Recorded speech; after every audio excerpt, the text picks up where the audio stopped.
उस अखबार का क्या फायदा? वो अखबार जो सिर्फ और सिर्फ हुकूमत के प्रेस नोट फ्रंट पेज पे छापे, वो अखबार जो सिर्फ ये कहे ना मैंने आपकी तस्वीर फ्रंट पेज पे डाल दी, वो अखबार नहीं है, वो गवर्नमेंट का प्रेस नोट है। लेकिन तब भी सर्कुलेशन के तहत और उस अखबार की अहमियत के तहत हम एडवर्टाइजिंग जो है उनको एक ट्रांसपेरेंट तरीके से दे देंगे। एक्रेडिटेशन के हवाले से बीच बीच में शिकायत आती है कि एक्रेडिटेशन का जो है एप्लीकेशन हुआ है लेकिन वो एक्सेप्ट नहीं हुआ। अभी तक जो हमारे पास एक्रेडिटेशन के लिए एप्लीकेशंस आई हैं, जिनको या तो रिजेक्ट किया है या उन पर फैसला नहीं हुआ है, मैंने डिपार्टमेंट को वाज़िया हिदायत दी है कि उन तमाम केसेस को एक बार फिर रिव्यू करके उनके एक्रेडिटेशन का काम जो है वो कर दिया जाना चाहिए। और अगर कहीं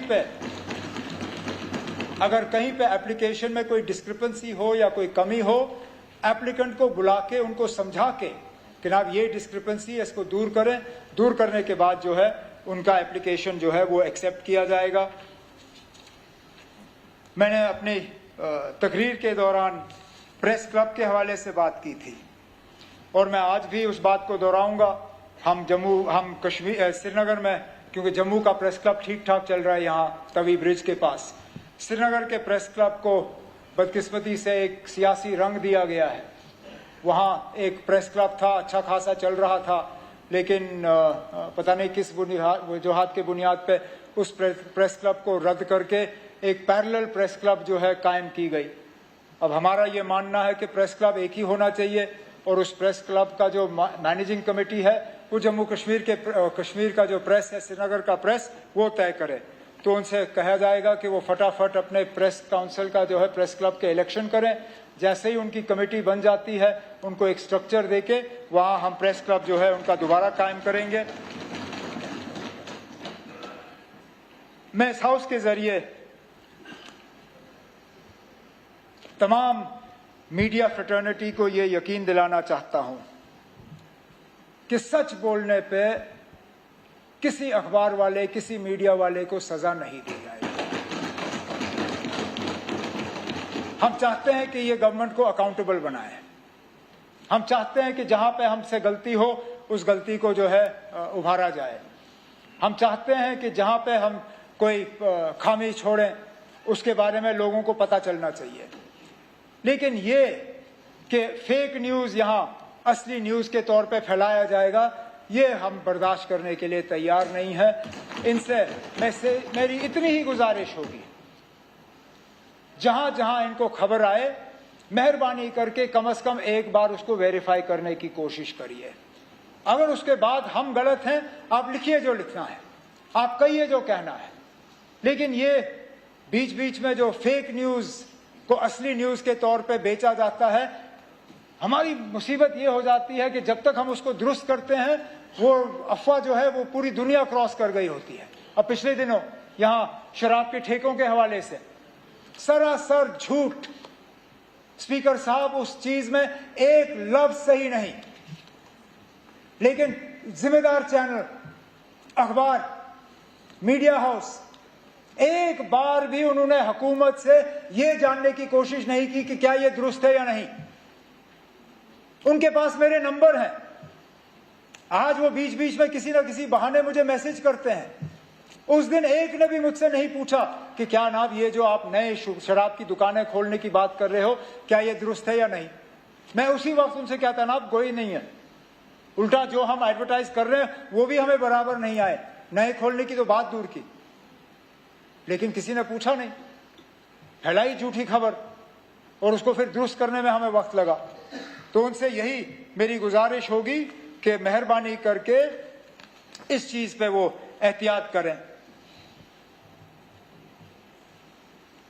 जीएडी के हवाले से SRO 43 की जो पेंडेंसी है उसको हम क्लियर कर देंगे। जहां जहां केसेस पेंडिंग है उनको फटाफट हम उनको दुरुस्त कर लेंगे। रेगुलराइजेशन और CID वेरिफिकेशन के हवाले से कई सारे ऑनरेबल मेंबर्स ने जो है खदशात जाहिर किए और सही है इनके खदशात। जब हम सीआईडी वेरिफिकेशन के बुनियाद पे लोगों की नौकरियों को रोकते हैं, एक तरफ से हम सीआईडी को वेपनाइज कर रहे हैं, उनको हथियार के तौर पे इस्तेमाल कर रहे हैं।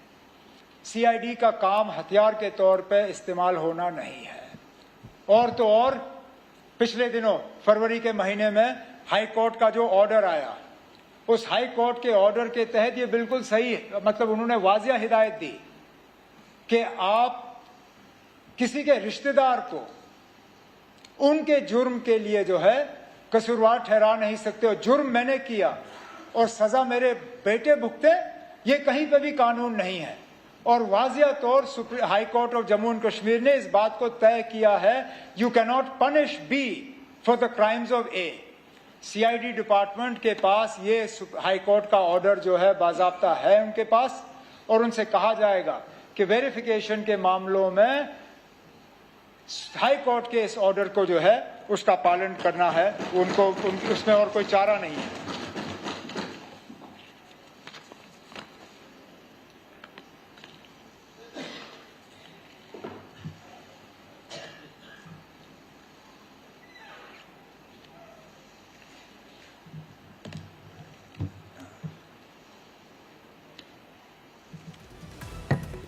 स्पीकर साहब, मैंने इससे पहले भी कहा है, ये हमारी पहचान हमारी जमीन से जुड़ी हुई है, हमारा मुस्तकबिल हमारी जमीन से जुड़ा हुआ है। अगर हमारे पास जमीन नहीं रही तो कुछ नहीं रहा। हमें विरासत में भी, चाहे वो शेर कश्मीर का लैंड रिफॉर्म्स का हो, मकसद यही था कि हम अपनी जमीन का मालिक जो है वो खुद बने, जमीन हमारी अपनी हो। बदकिस्मती से आहिस्ता आहिस्ता ये वो निज़ाम जो है वो खतरे में पड़ रहा है, कमजोर हो रहा है।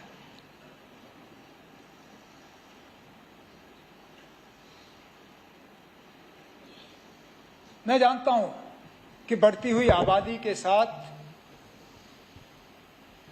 जमीन के इस्तेमाल का बदलाव जो है उसका प्रेशर बनेगा, लेकिन इसमें भी हमें एहतियात करना होगा, फूक फूक के कदम रखने होंगे। स्पीकर साहब, हमारी जो प्राइम एग्रीकल्चरल लैंड है, अगर आप देखें, वो फिगर्स मेरे पास हैं, मैं कभी हाउस के साथ शेयर कर लूंगा कि पिछले 5-7 सालों में कितना हमारा एग्रीकल्चरल लैंड ट्रांसफर हुआ है फॉर नॉन एग्रीकल्चरल पर्पसेस। ये हम में से किसी के लिए फायदेमंद नहीं है। हमारी अगर फूड प्रोडक्टिविटी कम हो गई, हमारा अगर अनाज का पैदावार कम होगा, तो हम और ज्यादा दूसरों पे डिपेंड होंगे। हमारी तो कोशिश रहनी चाहिए कि ज्यादा से ज्यादा हमारी जमीन जो है वो एग्रीकल्चरल पर्पसेस के लिए हम बचा पाएं। एक ऑनरेबल मेंबर, मुझे याद नहीं है किसने, रोशनी के हवाले से बात की थी और कहा था कि रोशनी एक बेहतरीन स्कीम थी। मुजफ्फर खान साहब, हाँ, मुजफ्फर खान साहब ने, सही, थैंक यू, कि रोशनी एक बेहतरीन स्कीम थी जो जनाब फारूक अब्दुल्ला साहब ने उस वक्त लाया था। बिल्कुल सही। आप जानते हैं राठौर साहब, आप उस वक्त फारूक साहब के काबिना में थे जब इस रोशनी की स्कीम, सलाथिया साहब भी थे, रोशनी की स्कीम जो है उसको शेप दी गई।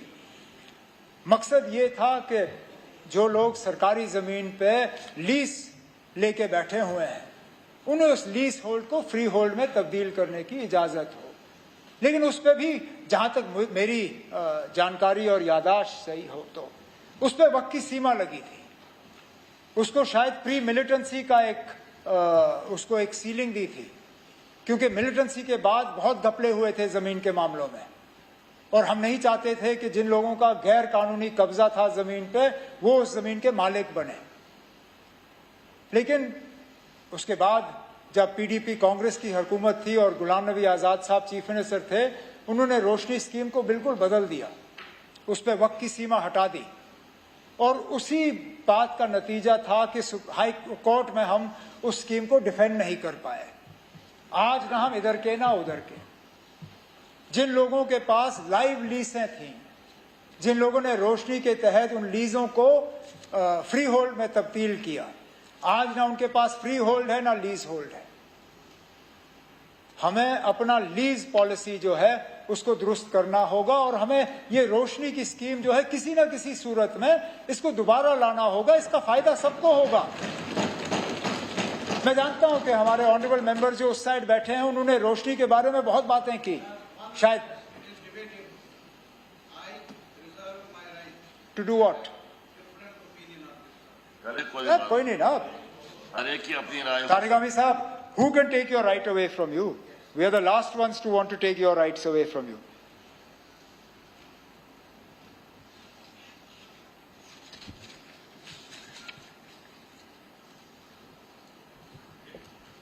डिजिटाइजेशन ऑफ रेवेन्यू रिकॉर्ड्स वगैरह के हवाले से बीच बीच में सवाल आए। मुझे नहीं लगता है कि मुझे हाउस का टाइम उसमें ज़्यादा लेने की ज़रूरत है। सिर्फ इतना कि एक ट्रांसपेरेंट और टाइम बाउंड तरीके से इसको मुकम्मल किया जाएगा ताकि पूरी डिजिटाइजेशन जो है वो हो। बिजली के हवाले से हर ऑनरेबल मेंबर ने कहीं ना कहीं बिजली के हवाले से बात की और जनरेशन के हवाले से जो हमारी पोटेंशियल है उसको पूरा हम एक्सप्लॉइट नहीं करते। कोशिश की जा रही है कि और ज़्यादा बिजली की पैदावार जो है उसको बढ़ा दिया जाए। मैंने बजट के दौरान प्रोजेक्ट्स के हवाले से बात की जो इन प्रोसेस हैं, जिनको लाना है और जो हम प्रपोज कर रहे हैं उसके बारे में। मैंने बिलिंग और मीटरिंग के बारे में बजट के दौरान बात की। इस तकरीर में मैं एक और चीज़ के हवाले से बात करना चाहता हूं। लगभग हर ऑनरेबल मेंबर ने एमनेस्टी के हवाले से बात की और डोमेस्टिक कंज्यूमर्स के लिए पावर एमनेस्टी के हवाले से बात की। पहली बात यह स्पीकर साहब कि मैं इस हाउस को इन्फॉर्म करना चाहता हूं कि हम ये एमनेस्टी स्कीम जो है आगे साल के लिए बढ़ाने का फैसला हमने कर लिया है। लेकिन उसके साथ साथ मेरा ये मानना है कि इसमें हमें थोड़ी सी चेंजेस लानी चाहिए। बार बार एमनेस्टी देना भी सही नहीं है और मैं बताऊं क्यों। जब हम एमनेस्टी देते हैं हम उन लोगों को सजा दे रहे हैं जो वक्त पे बिजली का बिल भरते हैं।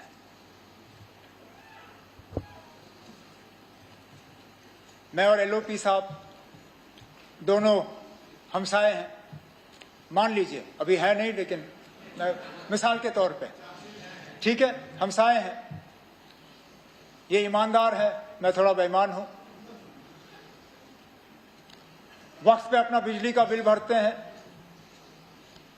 यहां वहां से बजट में अपने घर की कमी करते हैं लेकिन बिजली का बिल वक्त पे भरते हैं। मैं हूं लापरवाह हूं, कभी भरा नहीं भरा, बीच में देख लिया। नतीजा ये कि इनके आउटस्टैंडिंग है नहीं, मेरे आउटस्टैंडिंग मान लीजिए 25,000, इंटरेस्ट वगैरह डाल के 60-70 हजार।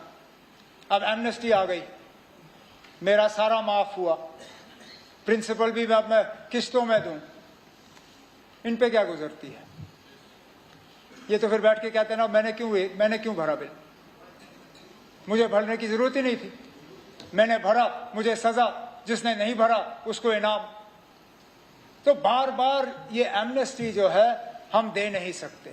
तो ये जो, और हम हम हमेशा कहते हैं वन टाइम एमनेस्टी, और अब 7वीं बार हम एमनेस्टी दे रहे हैं। तो 1 टाइम नहीं 7 टाइम। तो मैं कम से कम इस हाउस में, चाहे मुझे इसके बाद बाहर मार पड़े ना पड़े वो दूसरी बात है, लेकिन इस हाउस के टर्म अगले 5 साल, इसके बाद मैं एमनेस्टी जो है डोमेस्टिक कंज्यूमर्स को नहीं दूंगा। ये amnesty interest, compound interest, penalty माफ, प्रिंसिपल के लिए भी अब मेरा इरादा है कि हम एक नया एक स्कीम लाएं जिसके लिए मैं पावर और फाइनेंस वालों से बात कर रहा हूं, जिसमें कि हम इंसेंटिवाइज करें जो उनका जो आउटस्टैंडिंग है, उस आउटस्टैंडिंग को हम इंसेंटिवाइज करेंगे अपने आगे के पेमेंट्स के साथ। जितना वो आगे देंगे उसमें उनको फिर पुराने पे जो है कंसेशन देके पुराना भी हम थोड़ा सा चुकाएंगे और उनको आदत दिलवाएंगे आगे के बिल जो है वो भरने की, ताकि कम से कम इस महकमे को हम थोड़ा क्लीन अप करें और लोगों को हम आदत दें बिजली का बिल भरने की। इसी के साथ मीटरिंग भी जुड़ा हुआ ना, जितनी मीटरिंग होगी उतना हम लोगों की मदद कर सकेंगे। तो ये एमनेस्टी स्कीम जो है, इस आज मैं हाउस के हवाले से जो है यहाँ जम्मू कश्मीर के लोगों को देता हूँ, इस उम्मीद के साथ कि इसके बाद थोड़ी सी हम बिजली बिल भरने का काम जो है उसमें बेहतरी लाएं।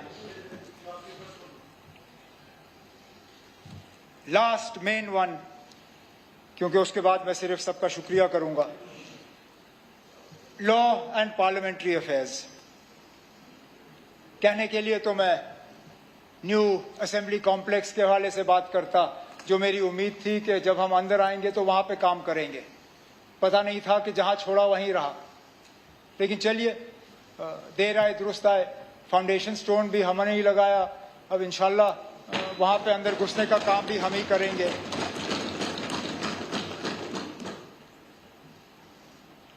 हमारे कोर्ट्स को, खासकर हाई कोर्ट्स को, इंफॉर्मेशन टेक्नोलॉजी का जो वीडियो कॉन्फ्रेंसिंग प्रोजेक्ट वो हमने शुरू किया है, क्योंकि हमने पाया है कि जम्मू और श्रीनगर हमारे हाई कोर्ट्स में वर्चुअल हियरिंग्स की जो है गुंजाइश है नहीं। कोविड में उन्होंने थोड़ा सा इंतजाम किया था, लेकिन कोविड के बाद वर्चुअल हियरिंग्स का सिलसिला वहां पे बंद हुआ। हम चाहते हैं कि दोबारा हमारे हाई कोर्ट्स में जो है वर्चुअल हियरिंग्स की जो है गुंजाइश हो और फिजिकल जो है हियरिंग्स उसकी अपीयरेंसेस की जो है वो कम हो जाए, तो वो हम एक्सपेडाइट कर लेंगे। लेकिन इनमें से किसी चीज पे आपकी कोई दिलचस्पी नहीं है। ना आप ये जानना चाहते हो कि आप कॉम्प्लेक्स क्या करेंगे, ना आप ये जानना चाहते हो कि हम कोर्ट्स में क्या करेंगे। आप जानना चाहते हो कि हम सीडीएफ में क्या करेंगे और तनख्वाह में क्या करेंगे।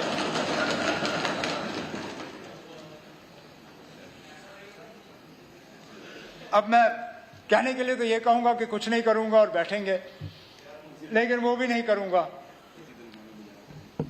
पहली बात, स्पीकर साहब, एमएलए की तनख्वाहों में हमारी बदनामी हो जाती है। ऐसा लगता है जैसे हम पैसों के पीछे भाग रहे हैं, लेकिन सच्चाई ये भी है कि हम इस बात पे मार खा जाते हैं। अब अंदाजा करिए, मैंने इस पे मालूम करने की कोशिश की, शायद 2016 के बाद हमारी तनख्वाहें नहीं बढ़ी। 15, चलिए 15 ही मान लें। जिन अफसरों का हमारे साथ मतलब प्रोटोकॉल के लिहाज से बराबरी रहती है विद ऑनरेबल एमएलएज, जब हमारी तनख्वाहें बढ़ाई गई थी उस वक्त उनकी भी तनख्वाह 80,000, हमारी भी 80,000, फिर हमारी थोड़ी बढ़ गई, उनकी भी बढ़ी। आज जिनकी तनख्वाह उस वक्त 80,000 थी, आज वो 3 लाख रुपए ले रहे हैं। हम वहीं के वहीं हैं, और ये डीए वगैरह उसको छोड़ के सिर्फ तनख्वाह, हम वहीं पे हैं जहां हम 2015 में थे। कहीं ना कहीं इसमें ज्यादती है, लेकिन तय करने का तरीका भी सही नहीं है। स्पीकर साहब, आपको याद होगा नहीं, पार्लियामेंट में भी ये बात फिर चर्चा का एक मुद्दा बना कि जनाब ये एक आर्बिट्ररी सिस्टम है, इसमें ट्रांसपेरेंसी नहीं है। इसलिए मैं आपसे गुजारिश करूं, तनख्वाह बढ़ाने का हमारा पूरा इरादा है, हम बढ़ा देंगे, लेकिन नहीं, मुझे खत्म करने दीजिए। मैं चाहता हूं कि आप फौरी तौर एक कमेटी बनाएं हाउस मेंबर्स की, उसमें आप एलओपी साहब को रखें, leader of the main parties को रख लीजिए, कांग्रेस, एनसी, पीडीपी वगैरह, और आप जो पार्लियामेंट का पैटर्न है उसको यहां पे लागू करें। पार्लियामेंट के पैटर्न के तहत हर 5 साल ऑटोमेटिकली महंगाई और इन सब चीजों को देख के वहां पे सैलरी रिवीजन का जो है एक सिस्टम बन जाता है। हम क्यों ना 10-10, 12-12, 13, 14 साल ठहरें और फिर बदनामी भी करें। आप मेहरबानी करके इस कमेटी को तश्कील करके इनसे कहिए कि सैलरी रिवीजन का फैसला जो है वो एक ऑटोमेटिक तरीके से हो, ताकि हर 5 साल जो है। और इसके साथ ही आपको ये बता दें कि उमर अब्दुल्ला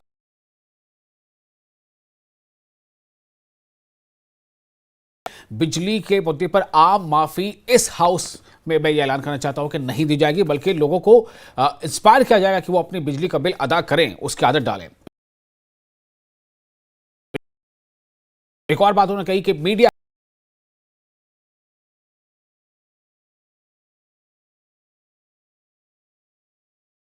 या रियायत या जो उनको मतलब सजा नहीं दी जाएगी। एक बार फिर आपको सुनाते हैं कि क्या कुछ कह रहे हैं। और अभी उमर अब्दुल्ला इस वक्त असेंबली में ना, उनको अभी इस बात का एहसास नहीं है हारने के।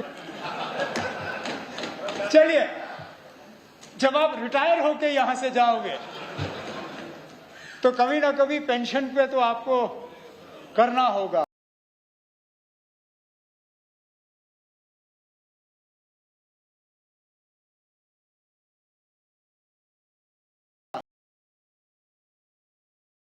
तो उसमें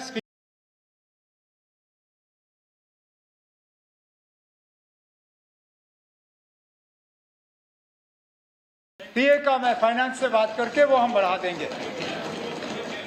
अब सीडीएफ, आखिर में सिर्फ सीडीएफ सबसे पहले तो फिलहाल ताकि इसको हम इमीडिएटली इम्प्लीमेंट करें, मैं डिपार्टमेंट से कह दूंगा कि जो भी एमपी लैड्स के अगर कहीं पे इस पे बदलाव लाने की जरूरत है, कहीं पे इस पे इम्प्रूव करने की जरूरत है, मेरे दरवाजे खुले हैं, मैं आपके साथ बैठ के इसको हम कर लेंगे। और रही बात रकम की, बढ़ाना पड़ेगा। शायद इतना नहीं बढ़ा सकता हूं जितना आप उम्मीद कर रहे हैं। ये समझ लीजिए कि मेंबर पार्लियामेंट जो है उनको 5 करोड़ मिलते हैं, उनके असेंबली हल्के 10 और 15 से कम नहीं है। चलिए 5 करोड़ ना सही, मैं आज 3 से 4 करोड़ कम से कम इसको कर देता हूं।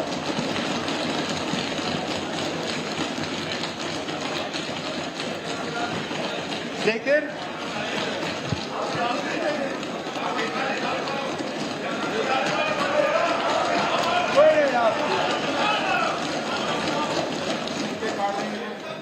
कोई बात नहीं, आप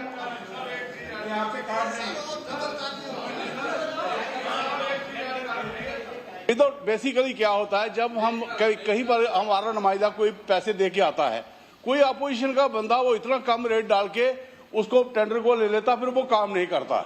ये विदाउट टेंडर का दीजिए अपोजिशन का बंदा करता है ना।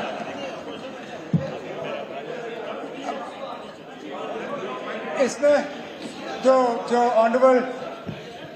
ऑनरेबल मेंबर साहब ने बात की, मैं शायद पूरी तरह से इसको इम्प्लीमेंट कर नहीं पाऊंगा, क्योंकि अगर मैंने 4 करोड़ के काम जो है सारे बिना टेंडर के किए, आप लोग तो बच जाओगे।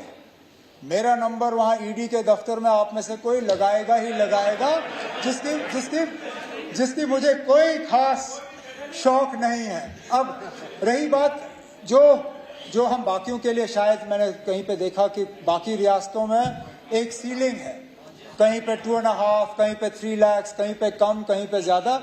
मैं डिपार्टमेंट के साथ बैठ के इसके गाइडलाइंस तय कर लूंगा, ताकि कम से कम अगर छोटे काम ही सही बिना टेंडर के हो पाए तो छोटे काम जो है वो हम कर लेंगे।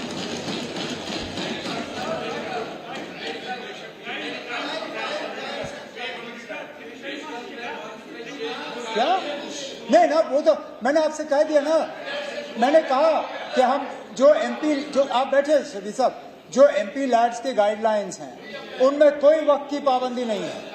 आप पूरा साल ये पैसा इस्तेमाल कर सकते हो, इसमें पहले 3 महीने का नहीं है। अब चलिए,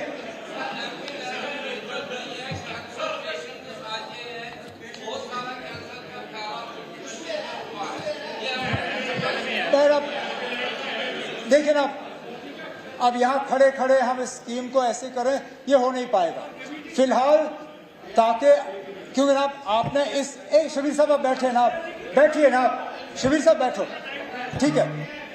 मैंने एमपी लैड्स का जिक्र इसलिए किया क्योंकि इस साल का पैसा आपको जल्दी खत्म करना है। इस साल के पैसे में आपको कैंसर पेशेंट वगैरह नहीं ढूंढने होंगे। इस साल आप MP लैड्स का पैसा इस्तेमाल कर लो, आगे जाके जब आपका तजुर्बा होगा, अगर उस तजुर्बे के बाद इसमें कहीं तब्दीली लाने की जरूरत है, मैं आप लोगों के साथ बैठ के इसमें तब्दीली लाऊंगा ना, मुझे कोई एतराज नहीं है। ठीक, अब स्पीकर साहब बैठिए आप। स्पीकर साहब, मैं